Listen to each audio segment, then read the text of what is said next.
Shalom, Israel. I'm Priest and Officer of 1000 Ricard Karab, here to present to you the Lord's 56th annual Passover, hosted by Commander General Yahana. You understand? This year, you know where it's going to be at. Oh, yeah. ATL. Stand Atlanta. Make sure you be there. There's a $200 Passover fee. Make sure you pay that. And that is going to cover you for all exclusive access to all the events, from the lamb slaughter, the black party, the Passover, and many more. That can be paid to ISUPK.com. Come out and celebrate with passed over you to destroy yours. And this is what didn't celebrate Easter. That's not for us. The Passover, the 56th annual Lord's Passover, hosted by Yohana. It'll be on April the 12th in Atlanta. I say it again, Atlanta. You understand? Contact us for more information at 706-901-7516, or you can search ISUPK Atlanta under any social media outlet, and you'll be able to link to us. Come out and celebrate what your God did for you. You understand? This is for you, Black, Hispanic, and Indigenous people. Shalom. Shalom. Yahweh Bahashim Yahushai Barakatah to the brothers. Yahweh Shemar Elatah Shem Yahushai to the sisters. Priest and Officer 1000 Kasiat here to invite you to the Lord's 56th annual Passover, hosted by Commanding General Yahana. That's right, your ears did not deceive you. We will be here celebrating the Lord's 56th annual Passover in the A. Not Black Hollywood, not the Black Mecca. We will be making Atlanta Jerusalem. That's right, we are going to make Atlanta Jerusalem. If you are Black, Hispanic, or Native Indian, make sure that you are here at the Lord's 56th annual Passover, the only Passover. Shalom. Shalom, Israel. And this is your priest from the east of Dartmouth of the ISUPK, Israel School Universal Practical Knowledge. Right? Inviting all my Black, Latinos, and Native Indian brothers and sisters to come and celebrate the Lord's 56th annual Passover, taking place on April 12th in Atlanta, Georgia. All right, check us out, isupk.com. All right, where you can find all your details, everything we're talking about. All right, you're going to find out about the lamb slaughter, the Feast of Unleavened Bread. All right, the famous black party, the kids party. You understand? I'm getting so excited. I'm just tongue-tied talking about all this. I'm trying to share all this good information with my brothers and sisters. All right, isupk.com. You have to pay your Passover fee, $200, but don't worry about it, because with that, you can have access to all the events, all right? And you can make sure your Muhammad class, you get all your questions answered too when it comes to the Bible. Come on, man. Check us out, isupk.com, April 12th. Shalom, Lord Christ.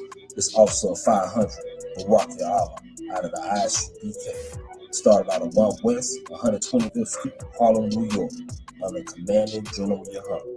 This is a PSA to all the so-called Blacks, Hispanics, and Native Americans.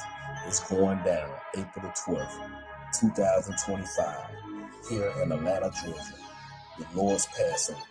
So please, get your family, get your tickets. Everybody's 17 years old and up.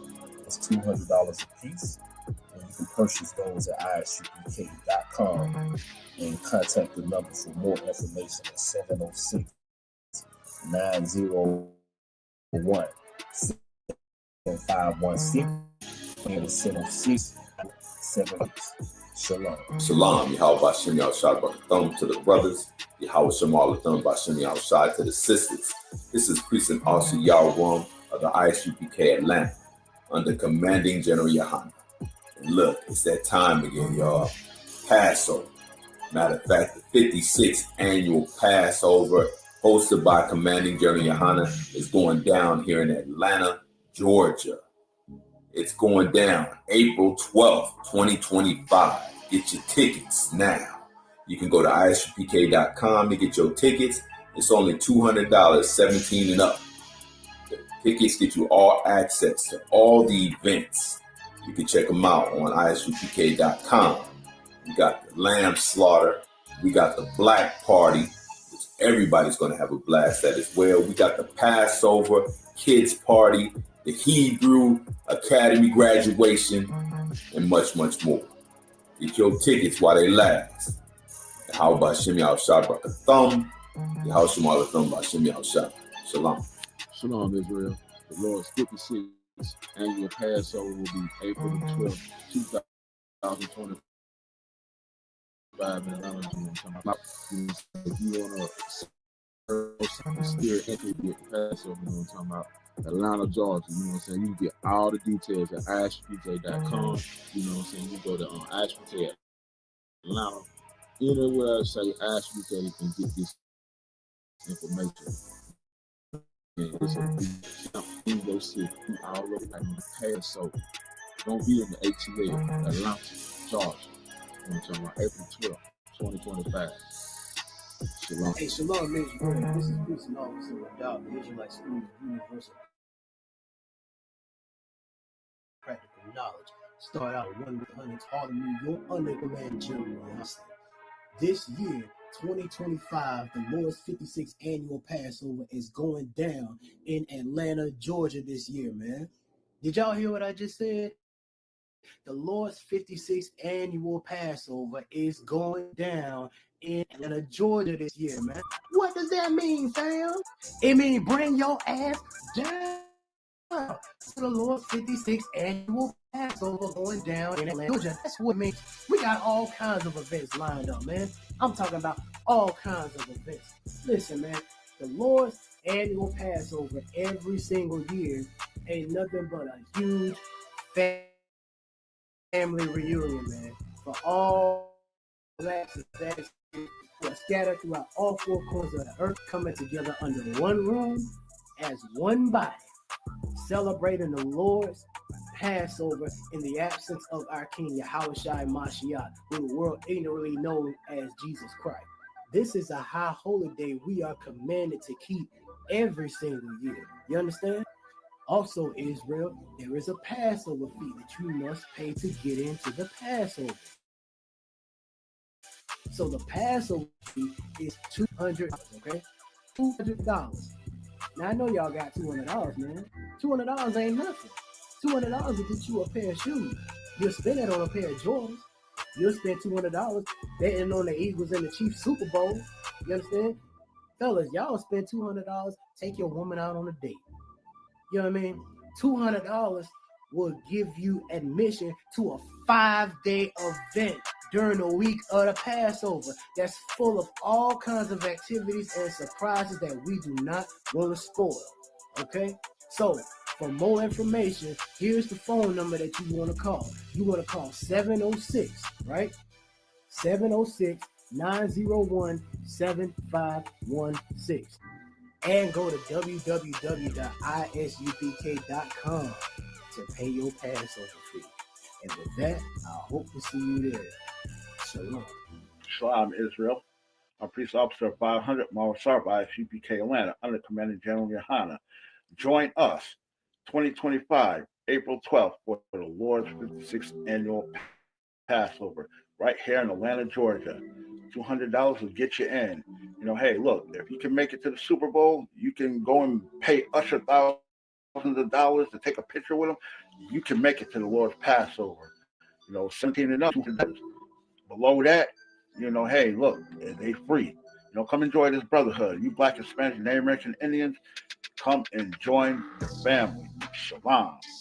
Hey, Shalom, Israel. This is Precinct Officer Mahesh Yala out of the ISUPK Atlanta, the Commanding General Yohana. Hey, check this out.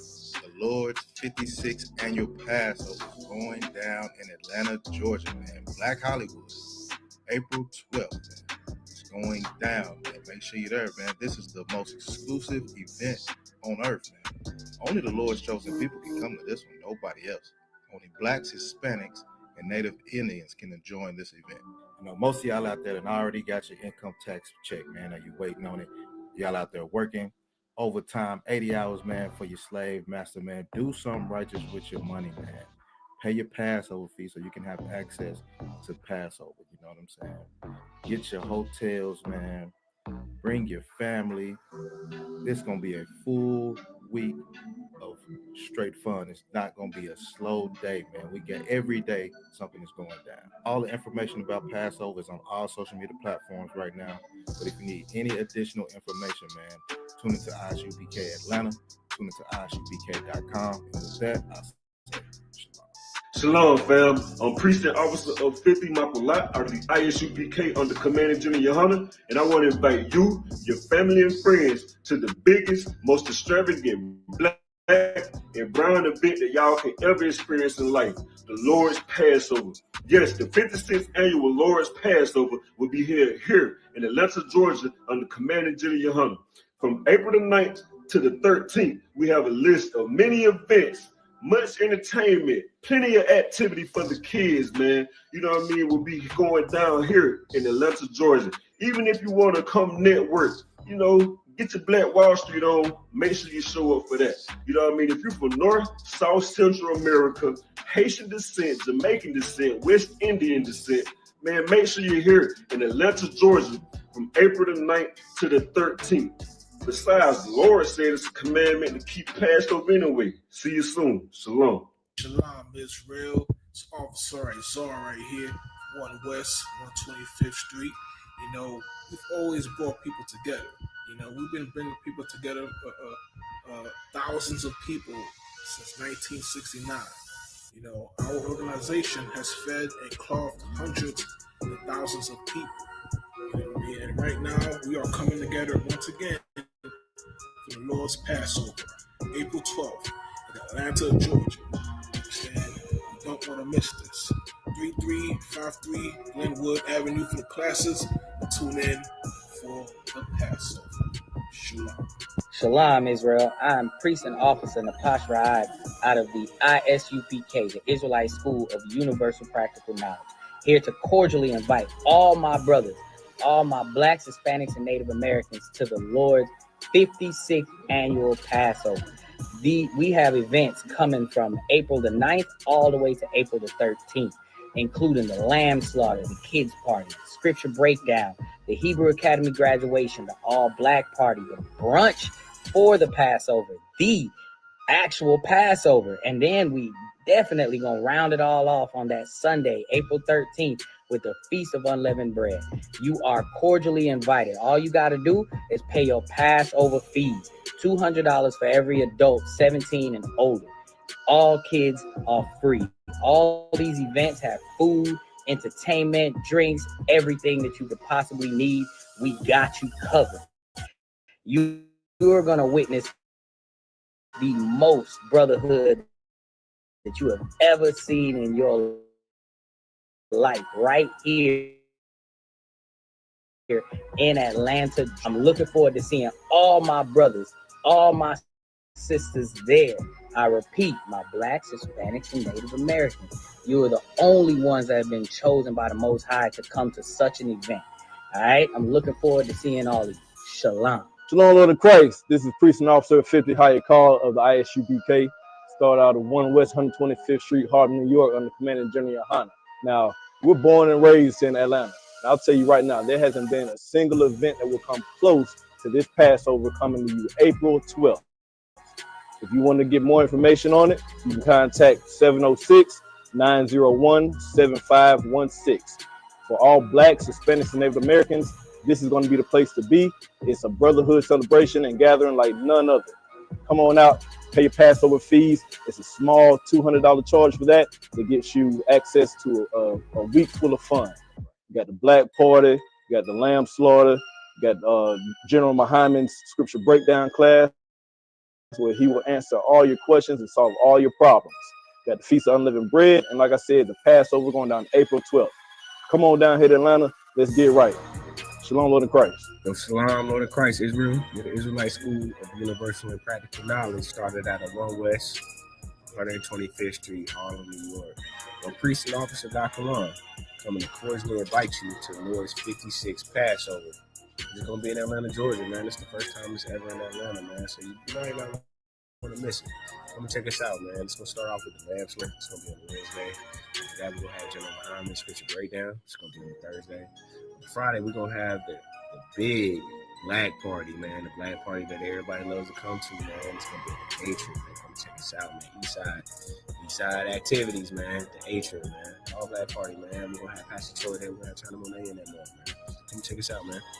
After that, we're gonna have the Lord's 56 Passover. It's gonna be on Saturday, and the Feast of Unleavened Bread will follow that, man. Definitely come check us out, because it'll be the first time in Atlanta that we're ever having a Passover, man. So this is some monumental, some real big, some big Israelite activities, man. Israelite business, man. Come and check us out, man.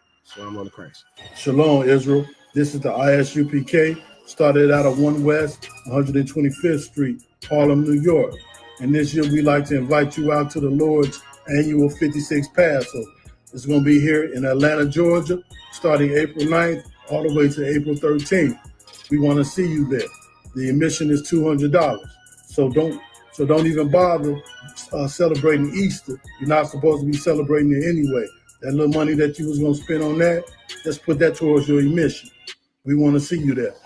For more information, just call area code 706-901-7516. Once again, area code 706-901-7516. Be there. We want to see you. Shalom.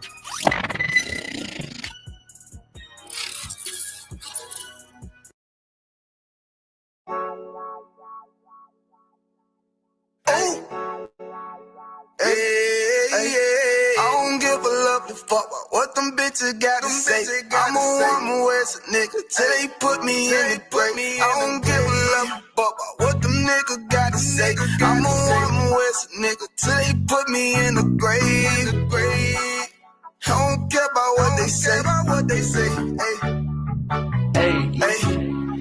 Fuck with my Akima, fuck with my sisters, then I got a problem, I'm never gonna miss you. I got 100 hanging out the AR, I got a 50 hanging out the pistol. He say it's corner, I'm just being realistic. I be on them corner posted with the realest. If it's the Sabbath, then we going fishing. I'm reeling them in, that's a God-given mission. I'm really on 10, but I'm stamped in the pistol. I get the order, be glad of this mission. Hebrew Academy graduate, nigga. Training, put through the baddest conditions. I fuck with none but the baddest of bitches. She righteous, submissive, she glad to be with me. Had that thing Putin like Batman, nigga. She know I'm a prophet, she got to be listening. Disrespect, I ain't having that shit till I go make some business from scratch. She bitching a different breed of black men. We don't do the back thing. I remember back when I was really trapping, trying to get the racks in, selling dope to black men. But now I'm trying to make it straight. Like, don't forget about my face. We standing up straight, can't fold us.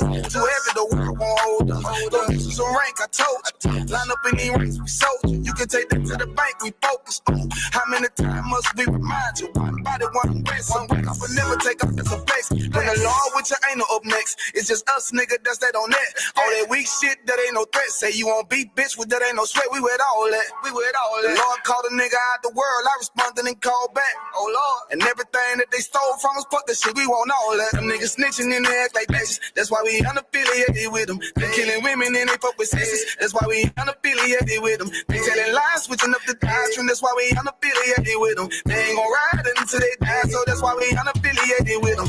Come under command and general, your honor, we unaffiliated with them. Like they tongue and they say they keep that shit 100, we unaffiliated with them. They telling lies, switching up the doctrine. That's why we unaffiliated with them. They ain't gon' ride until they die, so that's why we unaffiliated with them. That's why we unaffiliated with them. I cannot fuck around with fake niggas. We taking ground when we in your city. You better hide the women, hide the liquor. Keep that bitch on me, please don't but the same. Don't be a fool and be another victim. Say you a goon, you just another Christian. How you my brother, you ain't in here with me. You in the gutter, deep down in the trenches. We with them niggas locked up in the prison. Fucking Hispanic, Native American, Indian, we ain't just talking shit. But we living in it, we be everywhere, you can't miss it. And we be precious hell, take a picture. And we professional with the scriptures. Play, we gon' script them, yeah, we some killers. These niggas tripping, they mind blown. Swear in it, forgive me if I'm wrong. I don't get it pause when niggas say that they be looking for niggas to slide on. The slide that I know about is when I assemble the gun with the slide on. Real, I get the order, you know that it's slaughter. See me and my niggas gon' die for kill. The bigger the better for kingdom of heaven. You niggas get wet up by me cause I'm fed up. I rep UPK. My niggas won't let up. Got choppers, got 9s, AKs, Berettas. You say you don't like me, you say you won't fight with what me and my nigga like, bitch, or whatever. You say you don't like me, you say you won't fight with what me and my nigga like. My nigga like them niggas snitching and they act like bitches. That's why we unaffiliated with them. They killing women and they fuck with sisters. That's why we unaffiliated with them. They telling lies, switching up the doctrine. That's why we unaffiliated with them. They ain't gon' ride until they die, so that's why we unaffiliated with them. Come on, the commanding general, your honor, we unaffiliated with them. Like they tongue and they say they keep that shit 100, we unaffiliated with them. They telling lies, switching up the doctrine. That's why we unaffiliated with them. They ain't gon' ride until they die, so that's why we unaffiliated with them. Yeah. See, they always ask us like, why y'all fuck with such and such? Why y'all won't come together with such and such? I be like, we unaffiliated with them. Understand me? Like, niggas be out here on some weirdo shit. And to be honest, that's why we unaffiliated with them. Hey, that's why we unaffiliated with them. Yeah.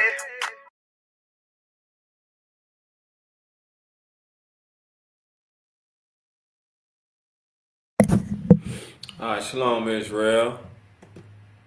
That's a lot. Let me add me to the main screen. Hold up. Let me see something. Add me to the stage. All right, there we go. Salaki, shalom, Israel. We got Israelite School of Universal and Practical Knowledge. We've been established in teaching the truth since 1969 under Commander Jerry Yohana. This is the Monday night history class. And let me just break some down to you. If it's not of the ISUPK, it is not of the truth. It is not of the Lord. It is pagan. It is Christianity. It's Muslim. It's ideology. It's not biblical. It's get it how you live. And we've been in this empire for too long to try to get it how we live. It is about time we add some structure. We add some culture. We add some proper way of life, way of living, because we've been in this empire and we've gotten nowhere. You know, some of us get some money, some of us get land, and none of us have our own culture. None of us have our own language. You see other nations of people, I like to say heathens or Gentiles, but other nations come over here to this land and they thrive and have their own micro cities and they speak their own language. But what about the children of Israel? The biblical Jews, the descendants of slaves? What do we have? We have no homeland. We can't go back to Africa because we don't know where at from Africa. And we definitely don't have no here in these lands. And for our brothers and sisters who've been over here, as in the Taino Indians and so-called Hispanics, their land was taken from, you know what I'm saying? So we are here to teach these so-called Blacks, Hispanics, and Native Americans their true identity according to the Bible. Because we don't have no problem saying we're Spaniards. We don't have no problem saying that we are Indians. We don't have no problem saying that we Negro. But who really teaches you the truth of the Bible or your true identity? Who teaches you that you are or you descend from the greatest people that ever walked the face of the earth? Who teaches you that you belong to be above everyone else, and everyone else should be second and third class citizens, and you should supposed to be on top. If you Black, Hispanic, Native American, we're supposed to be living that lifestyle as far as the so-called heaven or the finer things in life so far, like the top 1%. That's how it's supposed to be for all of Israel. We're supposed to be in that top 1%, and the Moabs or the Asian community, they're supposed to be like middle class. The Africans, they're supposed to be in the projects. Esau, he's supposed to be in the jail cell.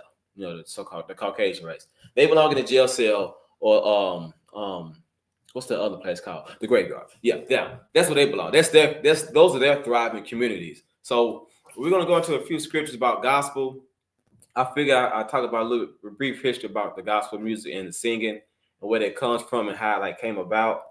I found it interesting because of Marvin Sapp, him locking the doors because he wanted to get his 40,000, and I believe he got those 40,000.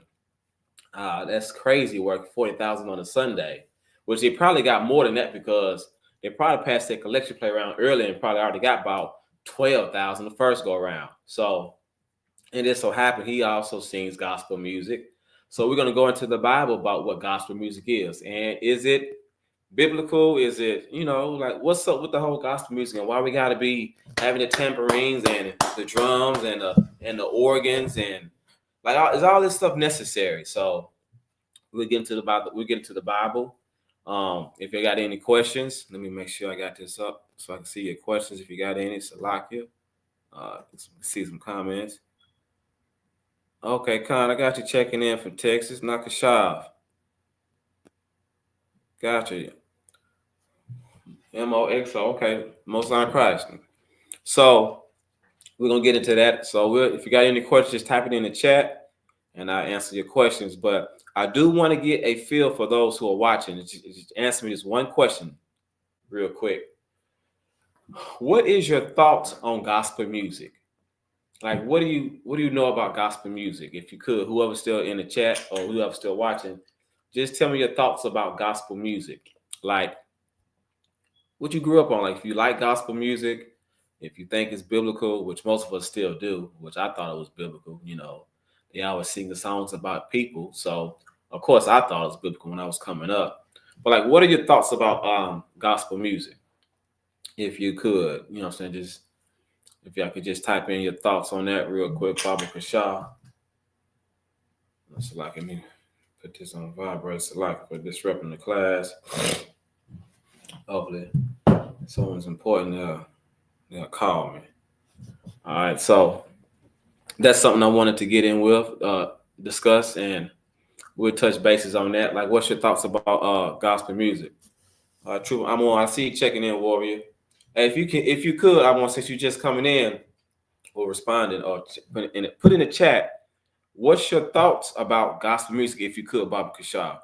Since this the history class is about gospel music, you know, for this, there's no wrong answer. I'm just trying to get to check the temperature about what people know about gospel music, how it started, because it is history. I'm going to tell you, not necessarily how it started. I haven't found any concrete sources that stated it started at this particular time, this date, by this particular person or group. But what I did find is like some of the pioneers. Like, I did find like, okay, it came from so-called African spirituality, but there was a man who pioneered gospel music. All right, and it is a mixture. All right, so he wasn't the creator, but he was considered the father of it, who pioneered it. So, but we do have like a time frame when gospel music was created. And just so you know, gospel music is a mixture of different styles of music. You got the Negro spirituals, you got jazz, you got something like the blues. So a bunch of these different types of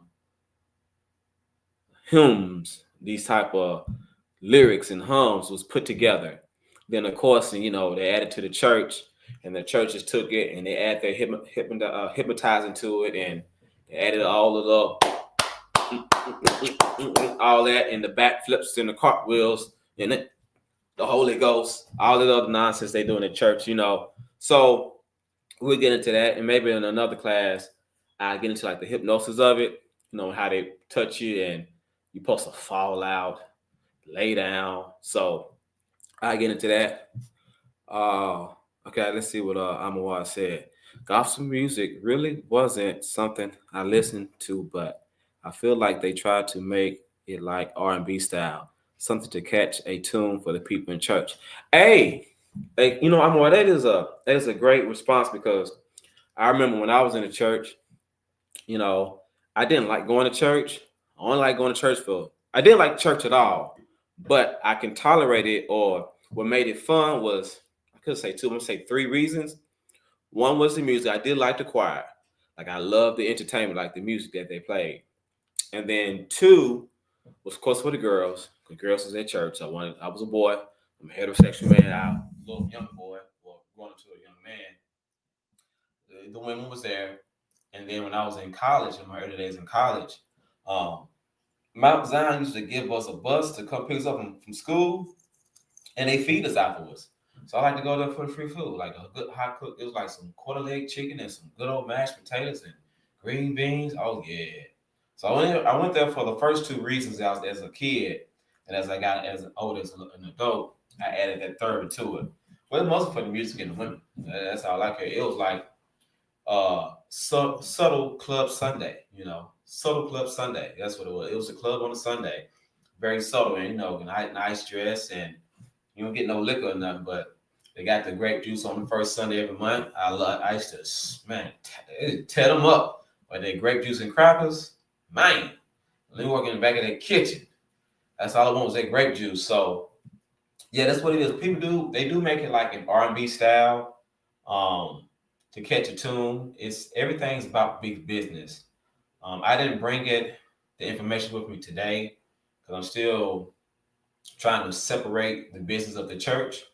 But since like the 80s, the church has made close to $70 billion. I'm just trying to track it down, how I can break it down to just music, off of gospel music, how much the church has made. Because you got to remember that sometimes churches, they have ways of how they don't report how much money they make. And this is only that's been reported. Like, for example, with the Marvin Sapp guy, had they got their first, past that collection plate out the first go around, they probably got 10,000. They say we never know nothing about it. But we do know he clocked those doors, as he said, to get those 40,000. So you think they would have reported on taxes or paperwork that they got 50,000? They might do the 40 or they might do the 10. So you can see where I'm trying to go through different numbers to figure out an estimate around how much money the gospel music has made. We can count these pastors like, if a pastor got a Rolls Royce, he made about $5 million off the beat back. If one of them pastors, was it Eddie Long or whatever his name was, one of them had like a jet. A $40 million jet. We know he done made a cool $100 million. We know TD Jakes worth $300 million. So it's ways to track it. I just got to get like all those numbers put together. So I want to focus on the gospel aspect of as far as the music. It was lucky. So yeah, that was good. That was a good answer. I appreciate the water for that too, Ori. Yeah, people like to go to church for the show. I was never a fan of the Lord said, God's gonna bless you, and you pay your tithes, and that's more of like a hypnotizing thing. I never liked church for that. I always wanted the choir. So in today's class, we're going to deal with the choir, and I got a video just to play, a little small origin video. I'm not gonna keep y'all too long. We got the choir, and then just to let y'all know, the choir is wrong. We're going to go over some of that Negro spiritual songs. That's not a lot of things that they do inside this church as pertains to the topic of the class. Let's see if we can find it in the Bible. And then if y'all could, I got one more favor for everybody who's still watching. If y'all could, type in the name of the artist, or if you don't know the name of the artist, type in the lyrics of a gospel song that you know. Just type in the lyrics of a song that you know, all right?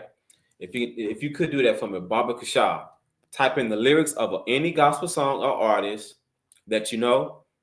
If you don't know any song, just type in the name of an artist, and we'll pull up some of the lyrics. So I want to show y'all songs written by gospel people today, and I'm gonna go into the Bible and show you how songs were written by our people back then. Now let's see if they mesh together. So. Love in the name of Jesus. You already got it in there. I was trying to do a disclaimer. FYI, you can't cheat by saying Kirk Franklin. You can't cheat saying Kirk Franklin, which I should have put Kirk Franklin in here. Oh, man. Golly. Salaki, I forgot to put Kirk Franklin in this video. Fudge. Bear with me 1 second. I got to add him to it. I got to add him. Kirk Franklin. Kirk Franklin. I got to add him to it. Oh. Okay. That's all I needed. That's all I needed. All right. Yeah, that's okay. I'm back. Salaki had to add a video real quick. Because it's interesting that we mentioned these songs like "Oh How Love in the Name of Jesus." When you see the Jews of old, our forefathers, especially the ones who walked with King David, the ones who walked with Christ or got firsthand experience about Christ, and things wasn't written like 2,000 years ago, sometimes you got like close hand sources like, hey, this is my uncle who saw this man and I believe him and I can vouch for him. These are ones who was actually there. And wrote down these songs, and today our songs sound nothing like the songs of old. Like today, we don't see anybody singing the songs that King David sung. We don't see nobody making those type of lyrics. We don't see nobody we don't see anyone making these songs about like how the Lord is going to come by and unalive a multitude of families, even the ones who are so-called innocent. You know what I'm saying? We don't see nobody singing those type songs. Now, granted, we'll see a rap song about a brother saying he's gonna kill another brother. He's going to murk another brother. We'll see that, you know, those rap songs, right? You know what I'm saying? But we'll never hear nobody say, man, what about what the Lord gonna do? You know, it'll be interesting to see if a rapper would say what the Lord's gonna do. I would like to see a rapper make a song about Passover. Man, F them Africans, F them stinking heathens, kill their babies. Get up out of their land. Take all you can. You know, that ain't me rapping, but I like to see somebody put some tunes together about the Passover. Because in a nutshell, the Passover is about the Lord unaliving them heathen babies. So we get the hell up out of there. Unaliving the Egyptians by the multitude of them. I'm not sure how many thousands died. How many hundreds of thousands died. So where's those type of songs at? But we're going to go into the Bible. As a matter of fact, we're going to go into the Bible right now, just so I can get you some scriptures on it. And so you can see the songs back then versus the songs now. But yeah, that Oh How I Love the Name of Jesus, man, that is a good one. That's funny. So we're going to get into some scripture. We're going to go into Exodus 15:1. But I wanted to pull up some lyrics. Because reason why I told you not to use Kirk Franklin, because I was using Kirk Franklin. But if y'all know some lyrics by Kirk Franklin, feel free to use it. But Kirk Franklin, I like to call him Perk Franklin. Kirk Franklin got a bunch of testimonies about how he writes his songs. Yeah, I know it. It's terrible. It's terrible. So Perk Franklin got a song. He has a I believe it was an interview, right? I'm gonna get that with you in the book of Exodus, chapter 15. Lock here. Not too far back. Exodus 15:1. Yeah, so Perk Franklin, he did an interview and he was saying, I'm not sure if it was an interview or on a radio station, but wherever the hell he was at, he went on there and, you know, when it comes to musicians or artists, and maybe you can add like, you know, people who does things that's, I ain't gonna say creative, but people who make things into things in the world to be seen or heard. And that could be where it's music, you can hear that, whether it be you're a director, you write plays, or you write poems, you make films. These are things that you do where you can be seen or you can be heard. So even stuff for like, not so much in the realm of painting, but like in the realm of entertainment, a lot of artists, right? They said they have to go to certain places to where they can think creative. They can like go somewhere and they can, have these creative thoughts. And Shalom, all right, so like to all the brothers watching, shout out to all the sisters. Khan, I see you, Parak. Hey, Parak, so I was just letting everybody know, titles, going to history about gospel. If you only know the name of the artist, or if you only know the name of the song, type in a gospel song or pieces of the lyric of a gospel song that you know. And what we're doing is we're going to go into like the gospel songs of old, and we're going to compare them to good news music. I mean, the gospel songs of today, and compared to the good news music of old. So just compare songs like how our ancestors, our forefathers wrote songs back then about the Most High, and how our brothers, our fathers, our sisters, our sons, meaning like people today, preachers and gospel singers how to write songs today. And we're just gonna do a comparison. Now, I gave a disclaimer, but you can't use it. I was joking, but I was saying when you do type in a name of an artist or lyrics to a gospel song, you can't use Perk Franklin, because I was going to use him. But if you got to, go ahead, and we might pick the same song because I got a video about Perk Franklin. You know what? Let me just go ahead and see if I can just get that video up and loaded for y'all. Man, that Perk Franklin is hilarious. Perk, yeah.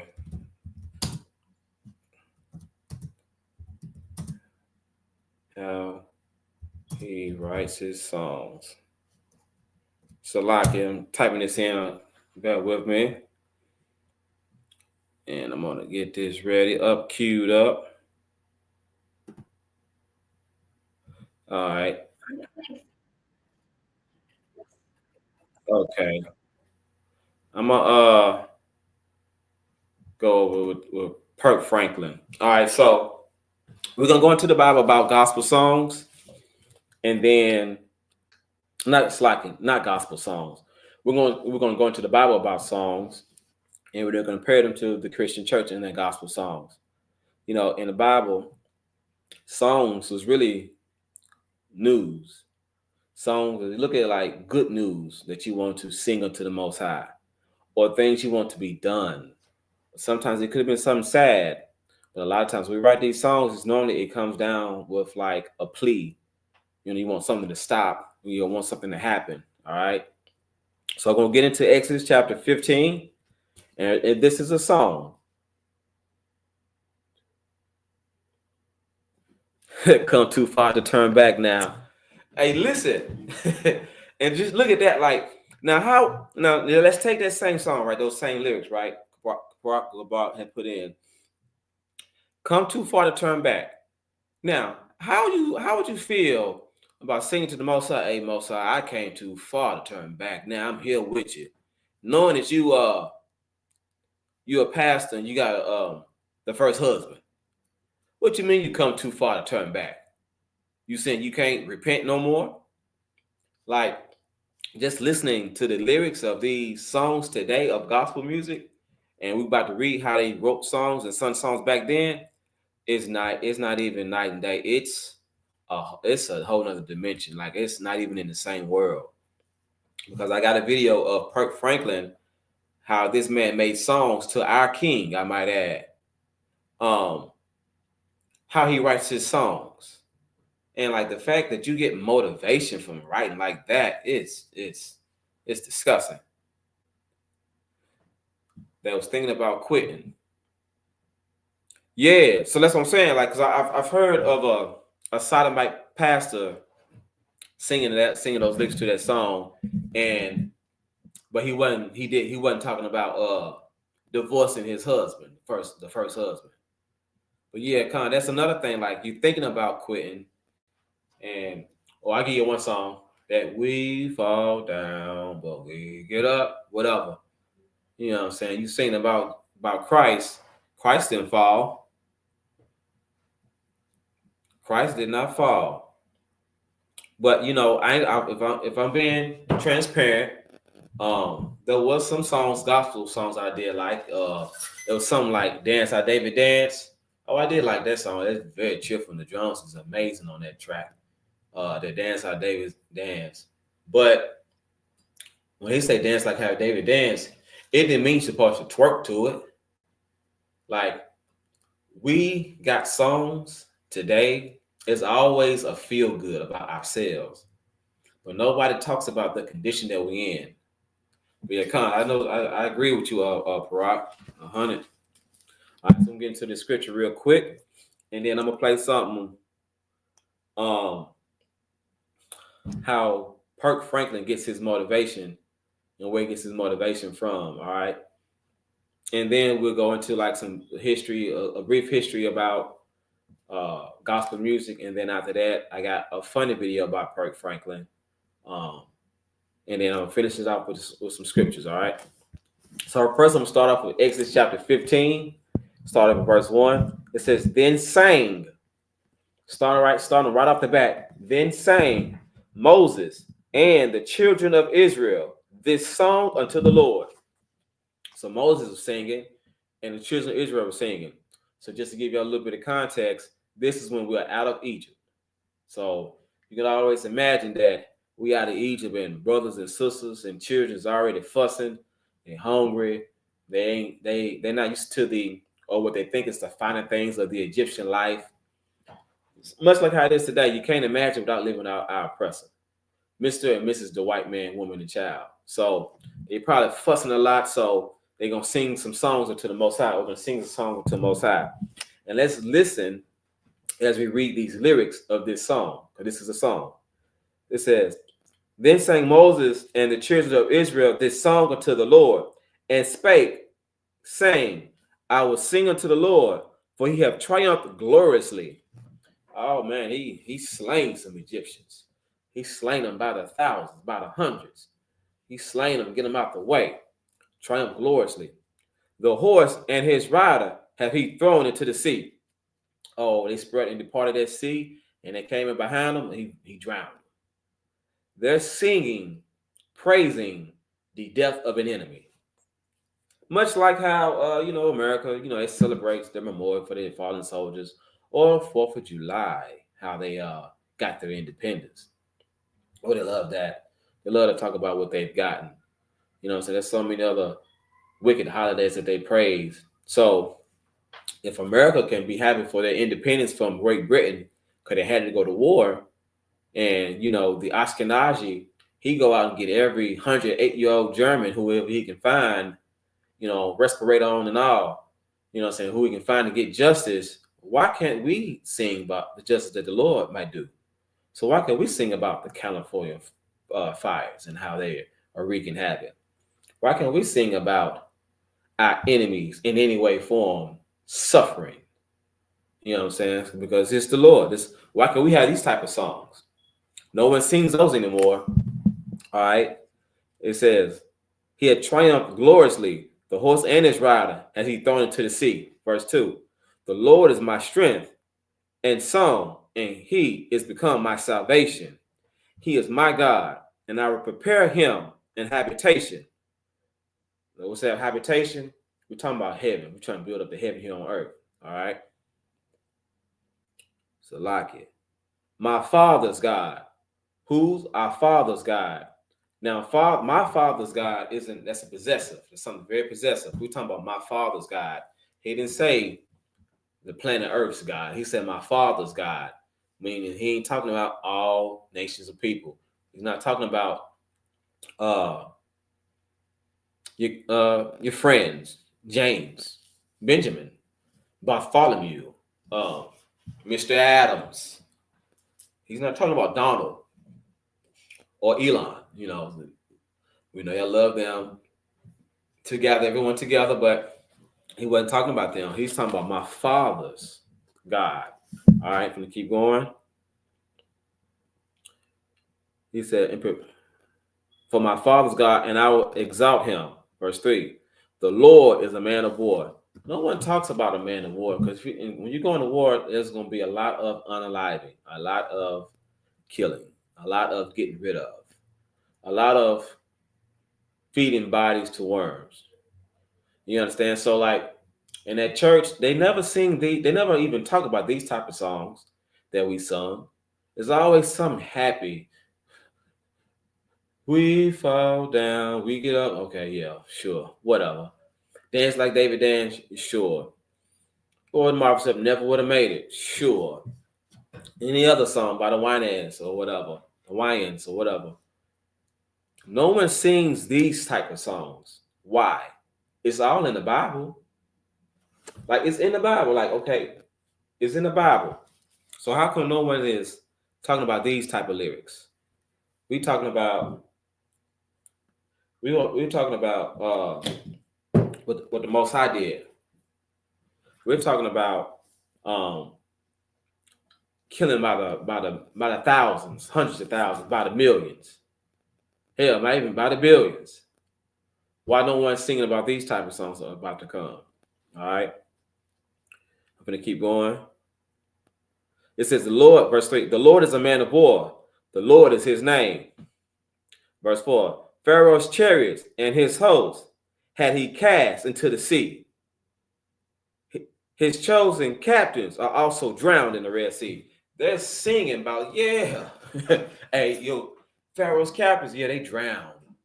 Yeah, they died in water. Oh, could get they gasping for air. That's what we sung about. We sung about our enemies' downfall. We sung about our enemies being unalive by the thousands. So why can't we sing today? What's a good song we can sing today? Oh, I don't know. Oh, when the next mass unaliving of our oppressors be slain. You can sing about the California fires. You can sing about, I don't know, any other earthquake that might affect our oppressors far more severe than our own. We can talk about the empire crashing down. You know what I'm saying? So there's a lot of things we can sing about, but we choose not to. In this empire, we are struggling. We are downtrodden. We get nothing but the bones. We get nothing but last fiddle, last toppings. We get nothing but the very bottom. We get the bones of things. We get the chitterlings, the hog maws. We get the chicken wings, not the breasts. We get the wings. We get the last of the last. So now it's about damn time that we start singing about the destruction that happened to this empire, about the destruction that happened to our oppressors. When you see some Edomite baby, oh, 2 Edomite babies fell down the steps and they no longer with us. That's 2 less oppressors on the earth. Why can't we sing about why can't we sing about our enemies being punished? No one blames the Ashkenazi for when he get every German he can find. No one blames when something happened to America, 9/11, and they go out there and they find justice and take justice, and they celebrate their enemies or them crushing their enemies. Well, us in UPK and how our forefathers did it in this book right here, this Bible, this right here, we sung about the destruction of our enemies. We sung about the Most High punishing our enemies. It's not going to be by our hands. Now today or in the near future, hopefully it's in the near future, it's going to be Christ and 200 million angels. They're going to crack that sky and they're going to slay them by the millions. And there will be songs sung about this day, on that day. And we're going to sing it throughout our generations because these are the songs we should be singing. This is what they sung. They sung about people drowning, captains drowning in the river, in the Red Sea. That's what our people sung about. We didn't give a damn about no feel good and never would have made it without you. No, Lord, come drown our enemies. Lord, come burn our enemies. Lord, come destroy our enemies. That's what we want to sing about. Then we can be free. Then we can be happy. All right, so I'm just keep going real quick on this song real quick. Verse 5, the depths have covered them. They sank into the bottom as a stone. We're saying like, yeah, you know how you throw a rock in the river and go to the bottom? Yeah, quickly, expeditiously, get rid of these heathens. Get rid of our oppressor. And that's what we want today. We want the Lord to come destroy our enemies, destroy our oppressor. All right. Verse 6, thy right hand, O Lord, is become glorious in power. Thy right hand, O Lord, have dashed in pieces the enemies. Dash our enemies into pieces. Get rid of them. Destroy them. Verse 7, and in the greatness of thy excellency, thou hast overthrown them that rose up against thee. So just think about anybody who come up against the children of Israel. We're going to sing about them getting destroyed too. The Asian community, the LGBTQ community, the East Indian community, the bone in the nose, Dong Beetle community. They call them Africans today. Them. Who else we got? The Muslim community.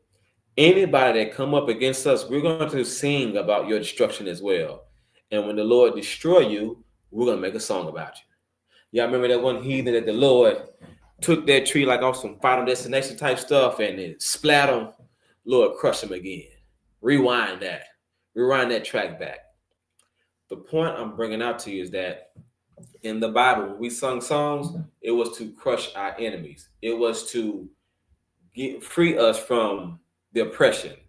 Free us, or thank you for freeing us out of this oppression.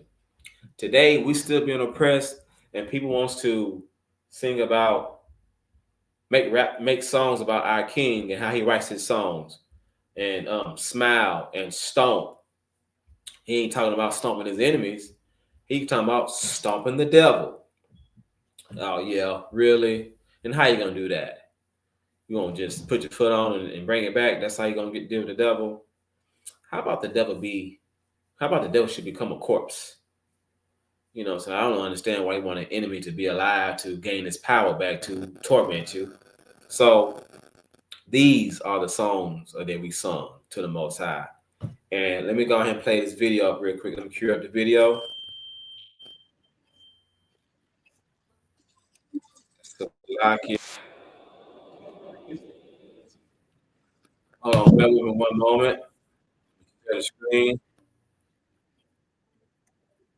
Bear with me.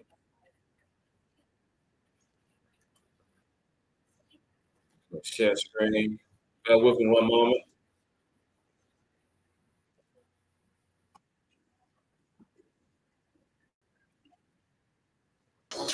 And without further ado, the person that I'm going to choose to be the one. This is one of the hardest decisions I've ever made in my life. I am choosing. Ooh, Kirk and Tammy are joining me now. How are you?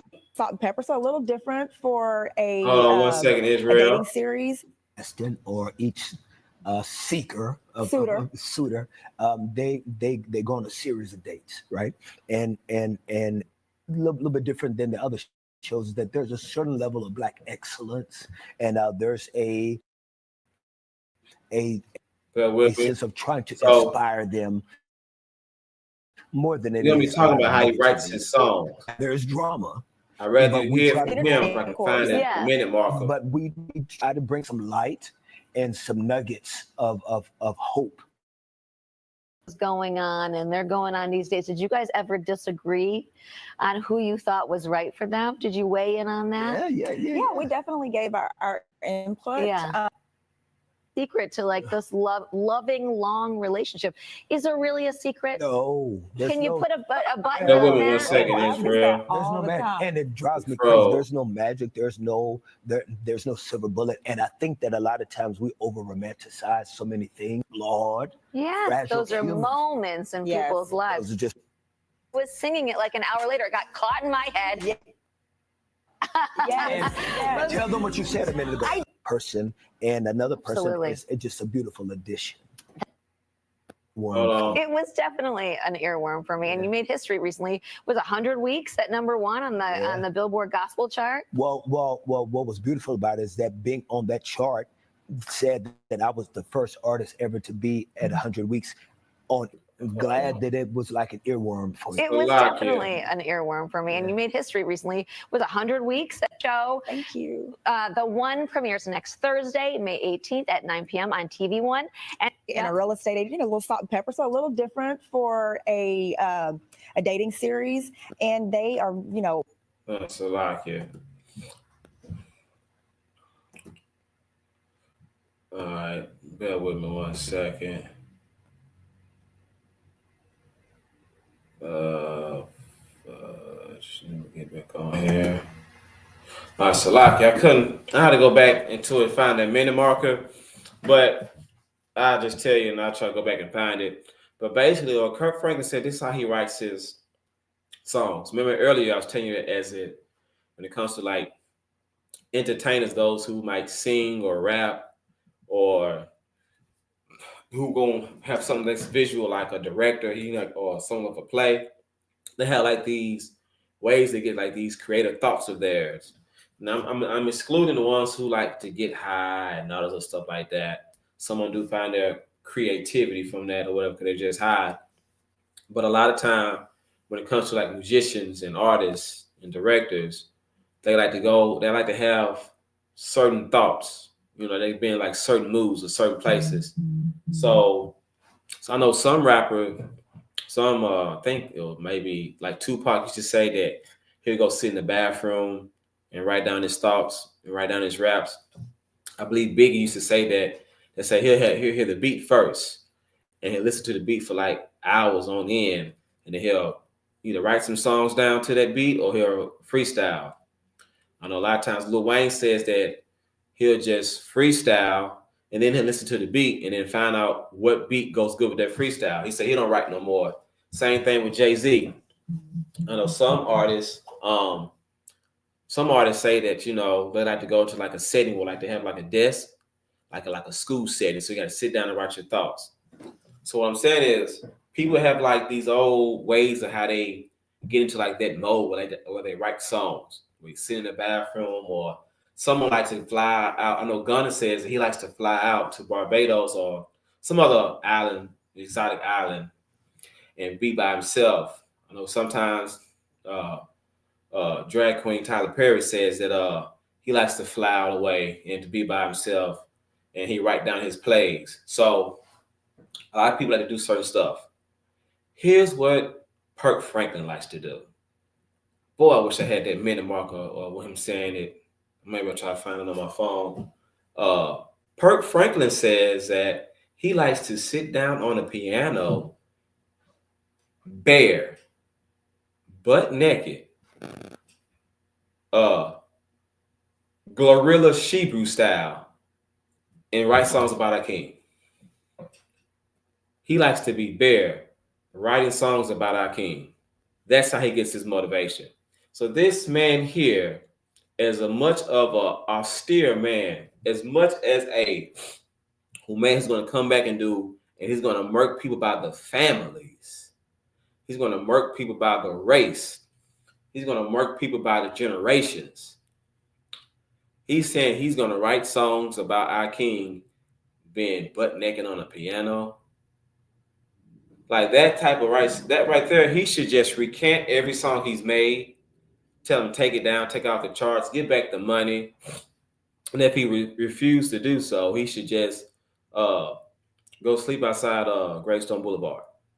You know what I'm saying? Just pack a tent out there. He can make himself a nice little bed about 6 feet down in there and just sleep for all eternity. You know what I'm saying? Just he can go sleep and never gotta wake back up ever again. Like that type of things. And of course, it should be done by the Most High. But that type of stuff right there, nah, we can't allow that. Let me see if I can type this in real quick. But yeah, so that's why he says he makes his song. Yeah, so this is Kirk Franklin. Maybe I should have typed it like this. Oh, it was Shannon Sharp. There we go. Salaki. Okay, Salaki. That's what it was.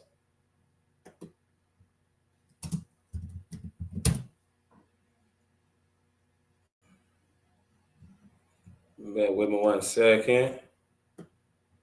All right, let me go to share screen. Hold on.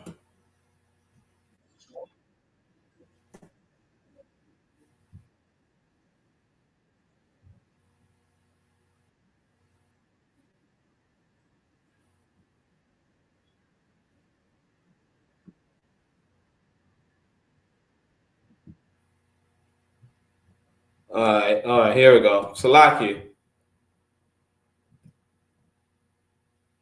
All right, now I found it. Let me go present screen. And let me tell you something. Don't nobody ever go visit Kirk Franklin. All right. Now I got it.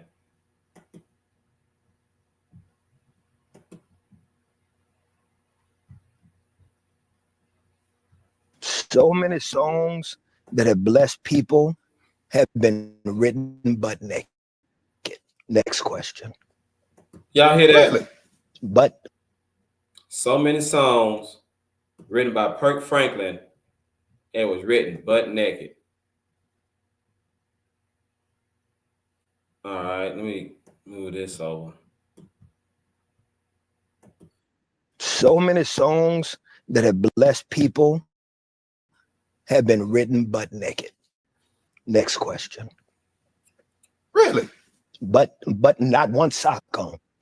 I straight out the bed. But if you come over to my house, don't sit on that piano bench. That's Sit on that piano diabolical. bench.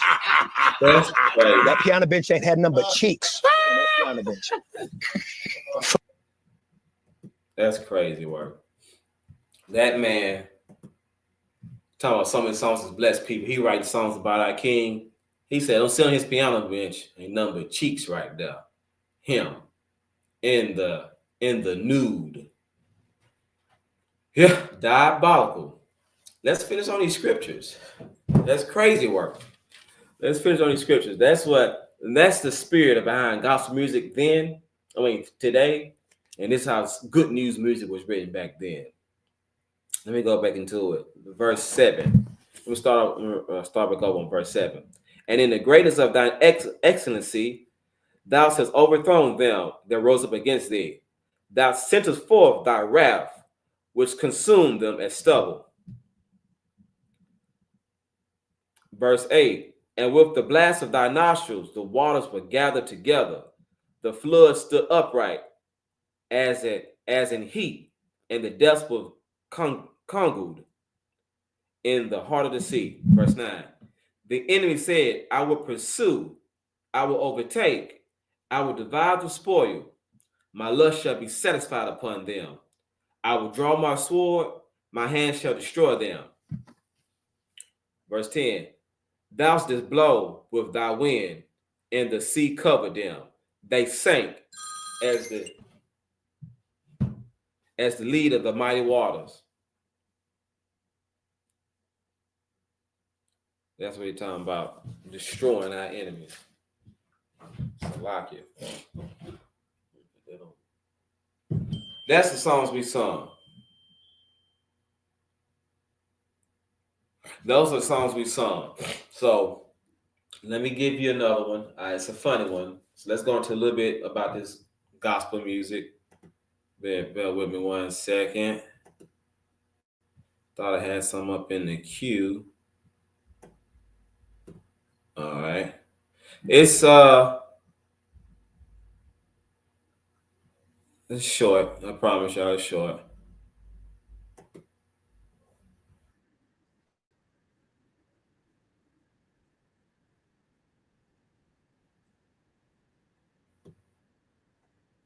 All right, Salakia. Let me present this screen. I'd like to show some videos. All right. Let's hit. We're going to travel back to gospel music's origin. Gospel music can be traced all the way back to the early 17th century. Hymns and sacred songs were often repeated in a call and response fashion, with churches relying on hand clapping and foot stomping as rhythmic accompaniment and singing a cappella. The first published use of the term gospel song, it appears before that, hymns and beer, when slaves, they held informal gatherings together and improvised folk songs. For some, this was just a way to feel closer to God during their unbelievable hardship. With echoes of biblical stories and the teachings of Jesus, spiritual tones, they told the harrowing story of American slavery.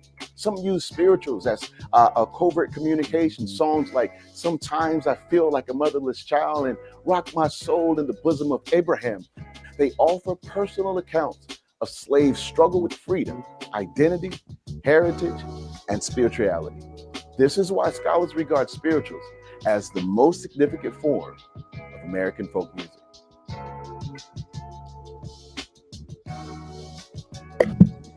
So that was one small little video. I got one more coming up. Well, what essentially distinguishes a gospel song from a spiritual? All right, let me pause that real quick. Let me make me large. All right, so Very first, he just gave like just a short rundown how they just took different styles of music and they just added clapping and stomping is what you see today. They took slave songs of, us being away from our God and us locking. Quick, fix this.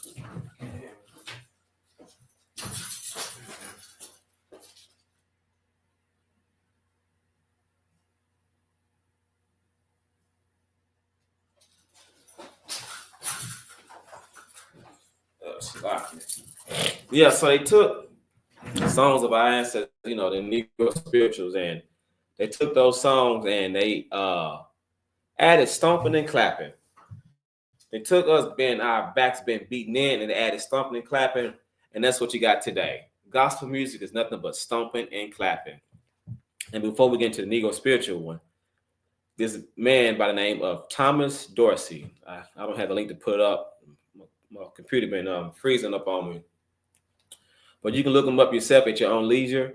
Thomas A. Dorsey. Let me just read just a paragraph or two about him, and then I'll show you the last little piece of the video. Then we're in the class. Thomas A. Dorsey, widely regarded as the father of gospel music. Thomas A. Dorsey composed and talents became a merging point in the early 1920s for many musical styles. It says, in actual fact, his first musical impact was a blues stylist as both a writer and performer. Let's see, when he was born in Georgia. Let me get down to the part. Bear with me 1 second.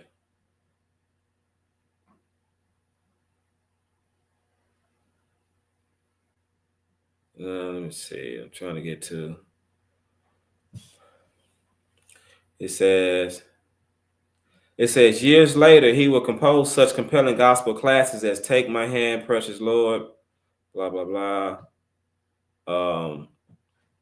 Thomas A. Dorsey was not the founder of gospel music, but he's considered like the father of it. Like he started using it and became widely known. That's what I said, at your own leisure, you can listen to him. He started off by different musical styles such as blues and stuff in that nature. I'm trying to find some other stuff he did in his paragraph.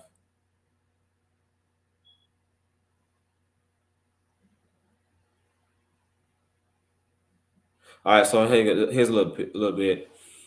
When he was 17 years old, he attended a Baptist convention at the Pilgrim Baptist Church in 1922. And it says he was so moved by the musical preacher he heard that night that he had a conversation experience, coining the term gospel music and writing his very first gospel song all within a week. Still traveling the blues circuit, he began having his gospel songs printed in sheet music form of selling them on 10 cents a piece to musicians and pastors. So he coined the term gospel music. And we like to say no, good news music. Because these songs are in his Bible, that's good news. So let me play this video real quick. Just look about the Negro spiritual versus the gospel songs real quick. Well, what essentially distinguishes the gospel song from a spiritual? Well, the way that I would explain it, Mr. Murrah, is that the Negro spiritual tells of the trials and tribulations that they have had in this world. And that's the difference in a spiritual. But the gospel is the gospel of Jesus Christ. And it brings glad tidings to all nations. That's the difference in a Negro spiritual and a gospel song. Well, what essentially distinguishes? Sounds like we need to go back to the Negro spiritual. That's what it sounds like. Because the gospel is for all nations, like she said. It's for all nations.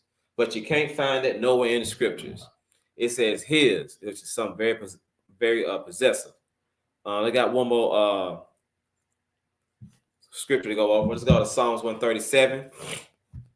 And then I'm gonna end it. Well, I'm gonna end it. I'm not gonna end it. I'm gonna play Kirk Franklin. I got to play that real quick. Cause I ain't done with Kirk Franklin. Psalms 137:7. Psalms Some of y'all will know these songs, and we're gonna have to start singing them. Let's make some rap. Let's find some rapper to make this song popular. Psalms 137 and 7. Bear with me one moment as I should get to it.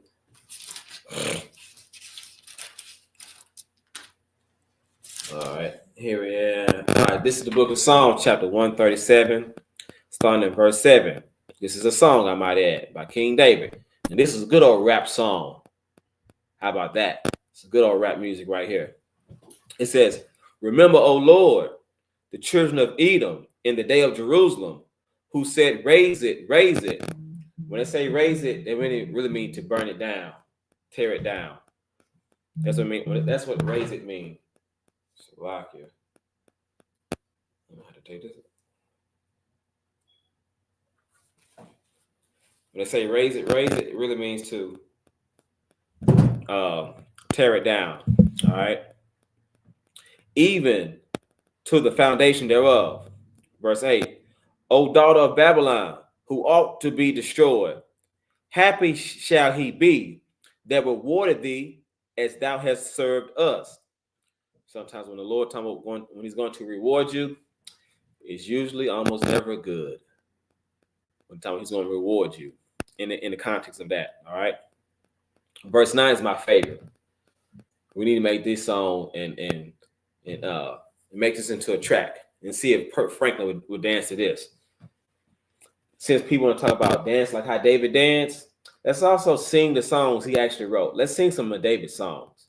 And we should call it Psalm 137, featuring verse 9. It says, happy shall he be that taketh and dasheth thy little ones against the stone. Yeah, take them little kids and throw them up against the stones and crack open their cranium. Crack their head like an egg. How about that? That's a nice song. Okay, well, do anybody want to sing? Because these are songs our forefathers sung. This is the song who Christ is going to sit on his throne. The Lord saw worthy. He said, you know, Christ, you're going to sit on King David's throne. King David wrote a song talking about he can't wait to take your little kids, who kids of ours y'all took, and take your kids and dash their heads against stone. Just grab them by the ankles and just sling them up against the damn mountain. Sling them up against the brick. Oh, what about the children? F them kids. So that's what David's singing about. And we should sing some of those same lyrics. It's about time we get tired of this stomp and clap and stomp and clap. That's how the gospel stuff came about. You stomping and you clapping. Granted, a brother coined the term. Thomas Dorsey, he coined that term and made it, but like the style of it today is stomping and clapping. All right, so we gotta remember these lyrics. The lyrics of crushing our enemies. That's what we sung about. And we should get back to those roots. We should get back to those roots. But let me play Funny Kirk Franklin. Which I forgive me, I know I kind of type kind of fast. I don't know why this to me, it's just hilarious. Oh, all right, let me get that. Let me get this. Share Salaki one moment. Then I'm gonna go back to sharing. Kirk Franklin. Let me make it. Let's see how I do.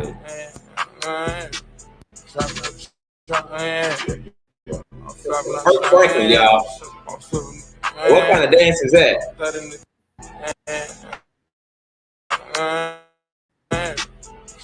Where y'all going?